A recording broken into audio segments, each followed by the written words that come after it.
Okay, let's dive straight into something really fascinating today. We've looked at this source material you shared. It's a transcript, right? From an English learning resource. That's the one. All about using stories, basically, to get better at English. Right. And our mission for this deep dive, as always, is to really pull out the key stuff. What are the core ideas, the practical techniques that actually work? Exactly. We want to show you how this story approach isn't just like a nice little extra. It can be a seriously powerful strategy for learning. Yeah, kind of cutting through the noise to get to the good bits so you can actually use this stuff without feeling overwhelmed and maybe find it, well, more fun than flashcards. Definitely more fun. So, the source kicks things off with a pretty bold claim. It argues that stories are maybe the most natural and, let's be honest, enjoyable way to really learn English well. Okay. I like the sound of that, but why? What's the reasoning they give? Well, first off, they're just entertaining, aren't they? You get caught up in what's happening. You want to know what happens next. Yeah. That engagement, Mm. that's powerful. Right, you're not forcing yourself quite as much. Exactly. And because you're, hooked on the story itself, your brain is doing all this other work in the background. You start kind of absorbing new words, getting a feel for grammar, even picking up on pronunciation. Almost without realizing it. Pretty much, yeah. That happens more naturally. I like that phrase they use, something like you're living the language, not just studying it. hmm That emotional connection you get with the story, the characters, that's what makes the details, the words, the phrases actually stick way better than just, memorizing a So list. it's embedding it deeper. Right. And the source gets into the how a bit too, like cognitively. When you listen, you're picturing things, feeling things. It's activating more of your brain than just the language bit. Interesting. So it's not just dry analysis. Not at all. It taps into more sort of intuitive ways of learning. And this is a big one. Stories give you context instantly. Ah, the context thing. Yeah, Yes. They used regret as an example, didn't they? they did. You could learn the word regret. Okay, fine. But hearing something like, he felt deep regret, Hmm. you get the meaning and the weight of it, the situation. You understand how it's used. Precisely. It's the difference between a definition and an experience. And grammar, too. You hear correct sentences over and over in a natural flow. So you absorb the patterns without having to like drill verb tables, Kind of, yeah. It's learning by example. Loads of examples, all wrapped up in something interesting. which keeps you motivated. You want to keep listening because you want to know the story. Exactly. Curiosity is a great engine. And if you find a story you really like, you'll probably listen again. Repetition, but repetition you actually want to do. Right. And that repetition is gold for fluency. Okay, so that's the why. It makes a lot of sense. But what about the how? How does the source say we should actually use stories? What are the practical steps? Good question. They lay out a few concrete methods. One they focus on is called the listen and repeat method. Simple name? How does that work? Step by step. Okay, so first step, just listen. No text. Try to get the main idea, the gist of the story. Just absorb what you can.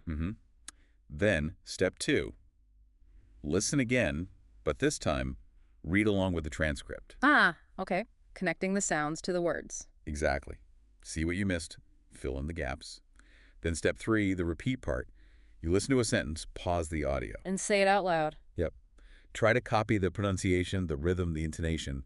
It's like hitting multiple skills at once, listening, reading, speaking, pronunciation. That sounds really efficient. Yeah. Okay, what else? They mentioned another one, the layer method. Yeah, I like that name. It's just kind of peeling back understanding. So how does that one work? Is it similar?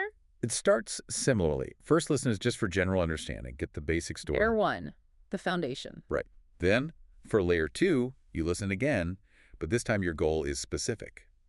Identify, say, 5 to 10 new words or phrases. Just a few. Manageable chunks. Exactly. And you don't just spot them. You actively do something with them. Ah, okay. Yeah. Like what? Write them down. Look up the meaning properly if you need to. Then, and this is key, make your own sentences using them. Maybe even try to weave them into a little mini story yourself. Oh, I see. So you're really processing them, making them your own. You got it. Taking it from passive recognition to active use. That makes sense. But, what if you're just starting out? And even simple stories feel hard. Does the source talk about finding the right level? Absolutely. And that's crucial, isn't it? To avoid getting totally discouraged, they strongly recommend using graded readers. Ah, those books written for specific levels, like A1, A2, B1. Exactly those. They use controlled vocabulary and grammar so you can find stories that match where you are right now. Mm, It builds confidence instead of frustration. that's a great tip. Makes it much less daunting to find something suitable. Definitely. And they even use a little example story in the source to show some points. The lost wallet, I think it Oh, was. yeah, I remember that one. Guy finds a wallet, leaves it at a bakery. The owner gets it back, very relieved. Simple plot. And that's the point they make. Its simplicity is a strength for learners. You can focus on the language because the story itself isn't complicated. Right. And they picked out some specific phrases from it, didn't they? Like, picked it up. Yeah, which in the story just means physically lifting it.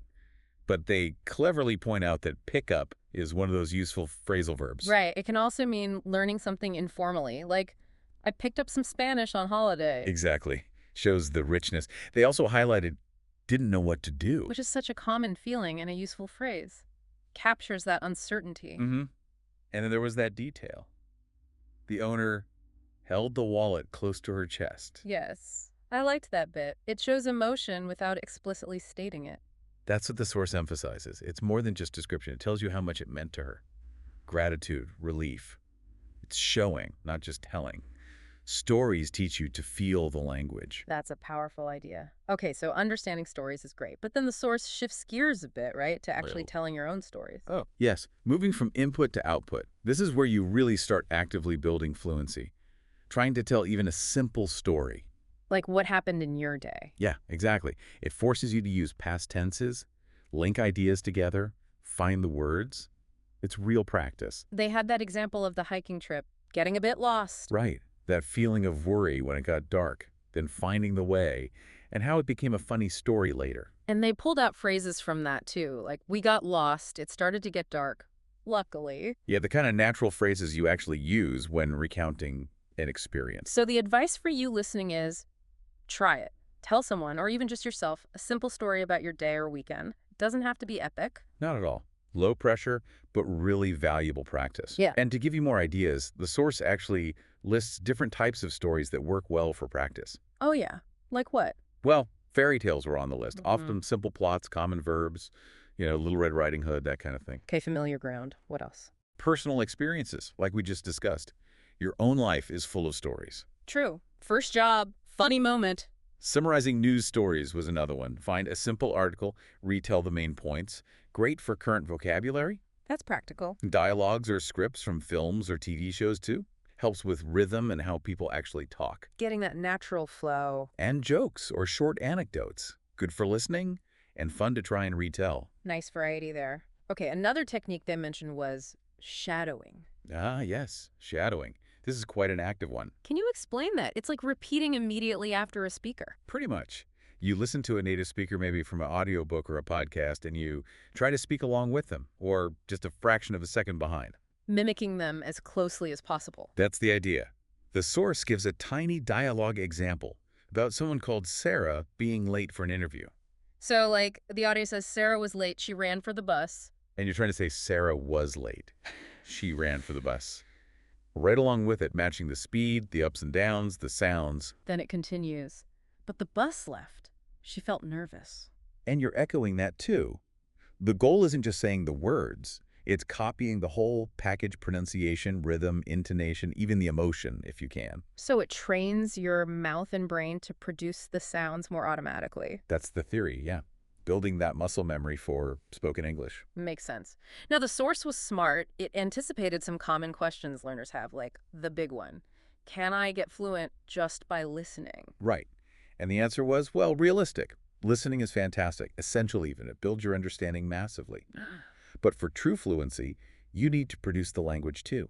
Speak, write, use the new words you're hearing. You need to interact with the stories, not just passively consume them. Input is great, but you need output too. Got it. What about the best stories for beginners? Yeah, they revisited that. And the advice was consistent. Graded readers are your friend. Or simple children's stories. Start where you can succeed and build from there. Avoid overwhelming yourself early on. Keep the frustration low, keep the motivation high. Exactly. And the other classic question, how do I remember all these new words I find in stories? Ah, the vocabulary challenge. What was the tip? The good old vocabulary notebook. but with a specific process. Not just listing words. No. Write the word, its meaning, sure, Hmm. but also copy the sentence from the story where you found it, context again, Okay. and then crucial step, write your own original sentence using the word. Hmm. Make it meaningful to you. Active processing. And the final piece, review. You have to revisit those notes regularly for it to stick. Space repetition, basically. Makes sense. Okay, as we kind of wrap up the core ideas from this source, were there any final nuggets of wisdom? Yeah, a few good ones. Listen to the same story multiple times. Don't just listen once and move on. Yeah. That repetition really builds confidence and deeper understanding. Familiarity breeds confidence. Totally. Also, try recording yourself telling a story. It can be a bit cringy to listen back. Huh. Yeah, I can imagine. But it's so useful. You hear your own stumbles, your pronunciation quirks, things you don't notice when you're just speaking. A reality check. Good advice. Anything else? Just a final encouraging thought. Don't get hung up on speaking perfectly. Mm. Aim for clarity. Aim for naturalness. Communication is the goal, not perfection. That's a relief to hear, I'm sure, for many people. And they tied it back to this lovely idea at the end. English is a tool for connection. And stories, they're like the ultimate human connection tool.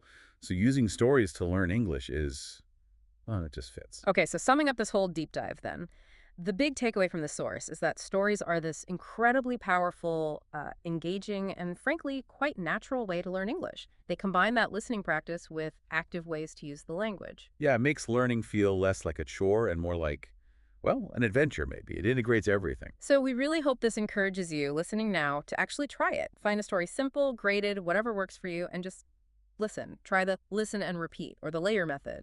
Maybe even tell someone a quick story about your day later. Just take one small step. See how it feels. And maybe here's a final thought to chew on, something building on that idea of connection. If language connects us, and stories are how we've always made sense of things and shared who we are, maybe learning English through stories isn't just about vocabulary and grammar. Where are you going with this? Well, maybe it's also about unlocking completely new ways of seeing the world, understanding different people, making connections you haven't even imagined yet. It's more than just language acquisition, perhaps. It's opening doors,